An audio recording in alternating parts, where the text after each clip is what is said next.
بسم اللہ الرحمن الرحیم حدثنی عن مالک عن زید بن اسلم عن عطاء بن یسار وعن بسر بن سعید وعن الاعرج كلهم يحدثونه عن ابی ہریرہ۔ حدیث بیان کی مجھے امام مالک سے زید بن اسلم نے حدثنی مجھے حدیث بیان کی امام مالک سے، اور ان زید بن اسلم انہوں نے بیان کی زید بن اسلم سے، انہوں نے بیان کی عطاء ابن یسار سے، انہوں نے بسر بن سعید سے، عطاء بن یسار سے اور بسر بن سعید سے اور آرج سے، یہ سارے حدیث بیان کرتے ہیں حضرت ابو ہریرہ رضی اللہ تعالیٰ عنہ سے۔ یہ جو تینوں ہیں عطاء ابن یسار اور بسر بن سعید اور آرج،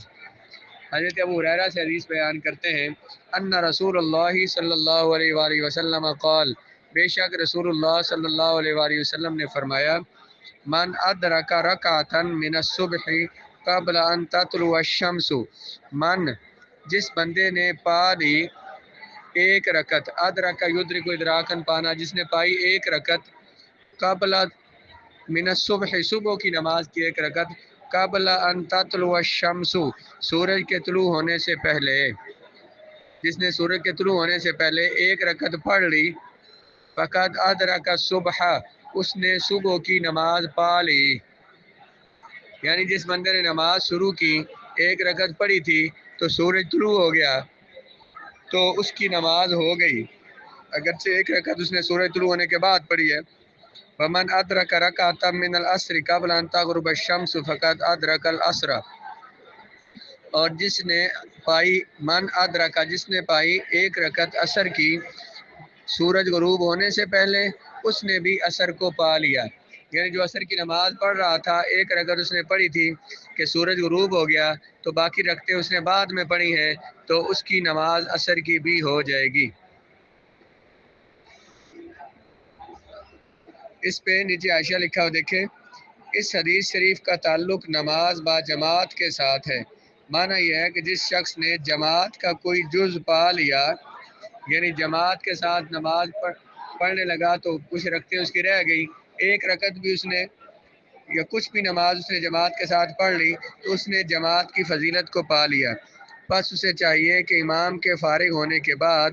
اپنی نماز مکمل کر لے۔ بعض علماء فرماتے ہیں کہ یہ حدیث اس معنی پر محمول ہے۔ اس حدیث کا معنی یہ ہے کہ جب بچے نے بالغ ہونے کے بعد، یا حائضہ عورت نے طہارت حاصل کرنے کے بعد، یا کافر نے اسلام قبول کرنے کے بعد فجر اور عصر کے وقت میں سے اتنا وقت اسے ملا کہ ایک رکعت پڑھی جا سکتی تھی، اتنا وقت اسے ملا اسلام لانے کے بعد، یا حیض کے ختم ہونے کے بعد، یا پھر بالغ ہونے کے بعد، تو اس پر یہ نماز لازم ہو جائے گی۔ وہ اس وقت ادا تو کر نہیں سکتا یا کر نہیں سکتی، لیکن بعد میں اسے قضا کرے گی۔ انہیں چاہیے کہ بعد میں نمازوں کی قضا کریں۔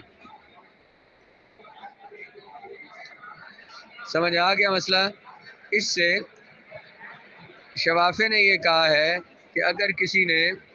اسی حدیث کے ترجمے پہ ظاہری معنی پہ انہوں نے عمل کیا ہے کہ جس نے ایک رکعت پڑھی اور اس کے بعد سورج طلوع ہو گیا تو اس کی فجر کی نماز، اس کے باقی اس نے بعد میں پڑھی ہے، فجر کی نماز کی ہو گئی۔ اور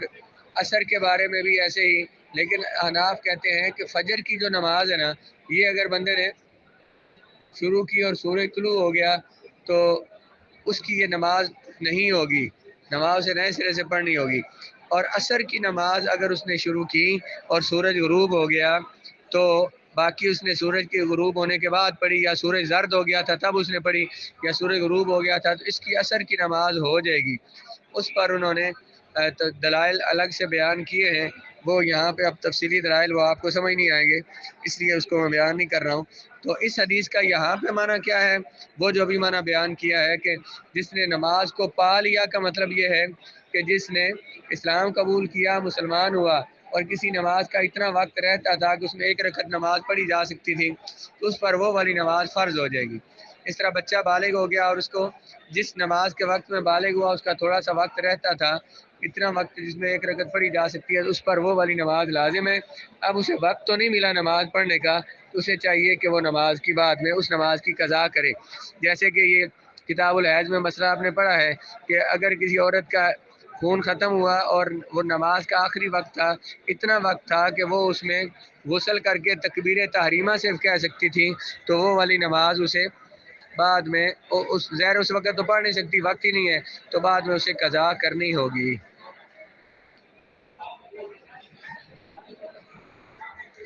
وحدثني عن مالك عن نافع مولى عبد الله بن عمر رضی اللہ تعالیٰ عنہ ان عمر بن الخطاب رضی اللہ تعالیٰ عنہ کاتب الی مالہ، حضرت امام مالک نے حدیث بیان کی نافع سے، نافع جو ہیں وہ غلام ہیں حضرت عبداللہ بن عمر کے، وہ فرماتے ہیں کہ حضرت عمر رضی اللہ تعالیٰ عنہ نے کاتب خط لکھا اپنے امال کی طرف، عامل کی جمع امال، ان کے جو ماتحت گورنر تھے،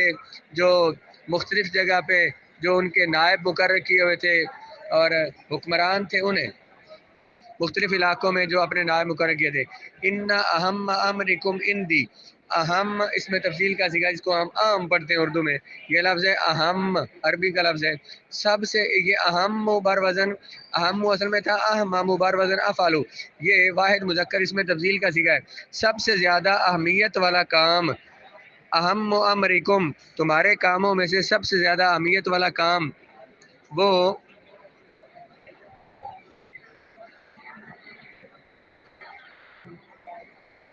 میرے نزدیک نماز ہے۔ فمن حافظہا، جس نے حفاظت کی اس کی نماز کی، وحافظ علیہا، اور جس نے نماز کی حفاظت کی اور نماز کے اوقات کا خیال کیا، تو حافظ دینہ، اس نے حفاظت کر لی اپنے دین کی۔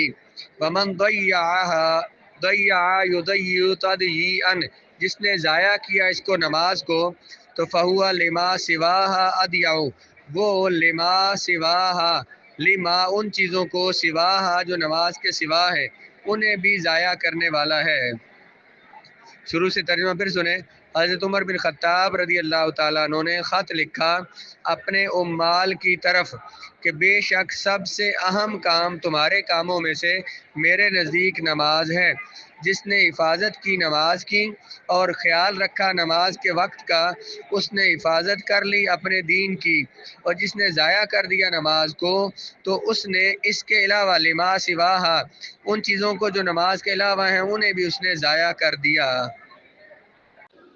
آدیا جو نے اس میں تفضیل کا سیکھا ہے کہ جس نے اسے ضائع کر دیا تو وہ اس کے سوا کو ادیا زیادہ ضائع کرنے والا ہے، یعنی وہ باقی باتوں کو تو ضرور پھر ضائع کرے گا۔ ثم كتب ان صلوا الظہر، پھر حضرت عمر نے خط لکھا یا اس خط میں لکھا کہ ان کے صلو، پڑھو تم ظہر کی نماز، اذا كان الفیء ذراعا، جب ہر شے کا سایہ ایک گز ہو جائے، ایک ہاتھ ہو جائے۔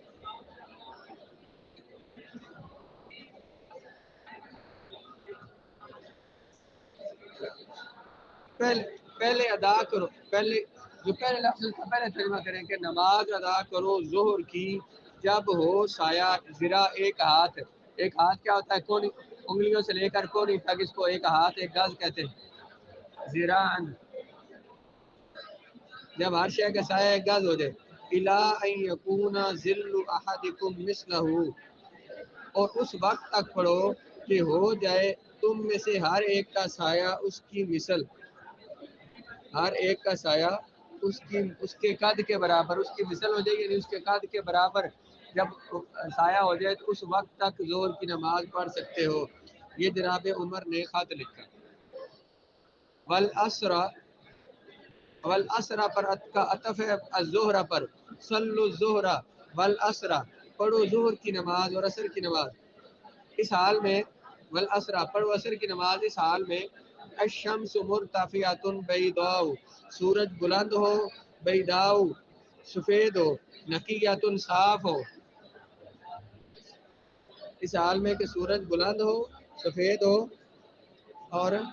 صاف ہو، یعنی اس میں زردی نہ آئی ہو۔ قدر ما یسیر الراکب فرسخین اور ثلاثۃ قبل غروب الشمس، قدر مانا مقدار، اتنی مقدار کہ چلتا ہے سوار جتنی مقدار کے چلتا ہے سوار 2 فرسخ یا 3 فرسخ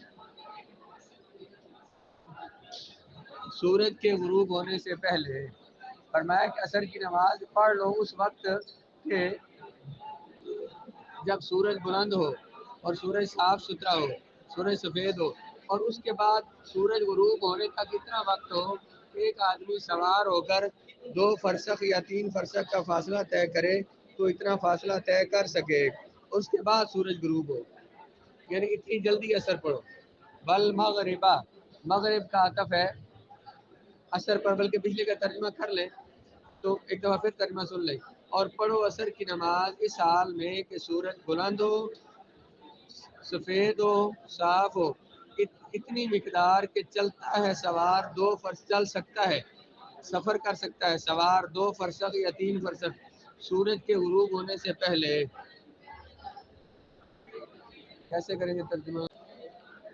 والشمس واو حالیہ ہے اس حال میں کہ اس حال والمغرب، اور مغرب پڑھو جب غروب ہو جائے سورج، اور عشاء پڑھو جب غائب ہو جائے شفق،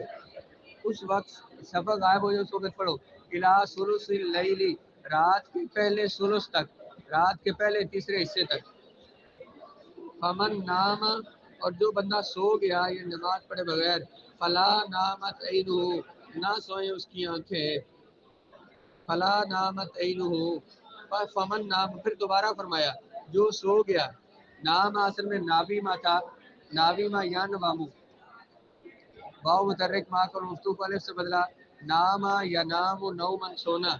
جو سو گیا تو نہ سوئے اس کی آنکھیں، فمن نام فلا نامت عینہ، جو سو گیا اس کی آنکھیں نہ سوئے۔ بس صبح والنجوم بادیۃ مشتبکۃ، بس صبح کا عطف ہے پچھلے العشاء پر کہ صبح کی نماز پڑھو اس حال میں کہ ستارے واضح ہوں، مشتبکۃ، اور ان کا جال بنا ہوا ہو، ستاروں کا جھرمٹ ہو، اس وقت پڑھو۔ اور پڑھو مغرب جب غروب ہو سورج، اور پڑھو عشاء کی نماز جب غائب ہو جائے شفق، رات کے ثلث تک۔ پس جو سو گیا تو نہ سوئیں اس کی آنکھیں، پس جو سو گیا نہ سوئیں اس کی آنکھیں، پس جو سو گیا نہ سوئیں اس کی آنکھ۔ اور صبح کی نماز پڑھو اس حال میں کہ ستارے واضح ہوں اور ستاروں کا جھرمٹ ہو۔ نیچے حاشیے میں دیکھیں، طلوع فجر، فجر کا وقت ہمارے نزدیک نمازوں کے وقت کیا ہے؟ احناف کے نزدیک یہ تو اس حدیث سے امام مالک نے دلیل بنائی ہے، تو طلوع فجر صادق سے لے کر طلوع آفتاب تک فجر کی نماز کا وقت ہے، البتہ اجالے میں روشنی میں پڑھنا مستحب ہے۔ ظہر زوال کے وقت کے بعد سے لے کر زوال کے وقت سے ظہر کا وقت شروع ہوتا ہے۔ امام ابو حنیفہ کے نزدیک ہر ایک کا سایہ اصلی کے علاوہ ہر ایک کا سایہ اس کی ایک مثل ہو جائے،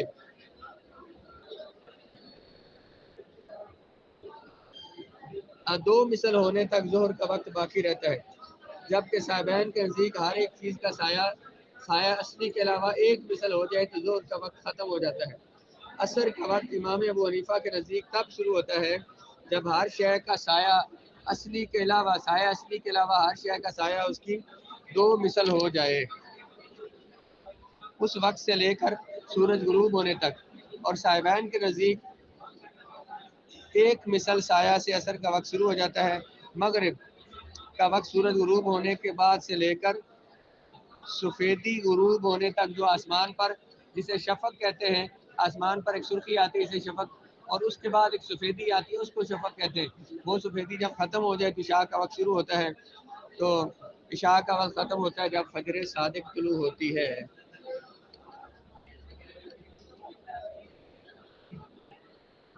یکفی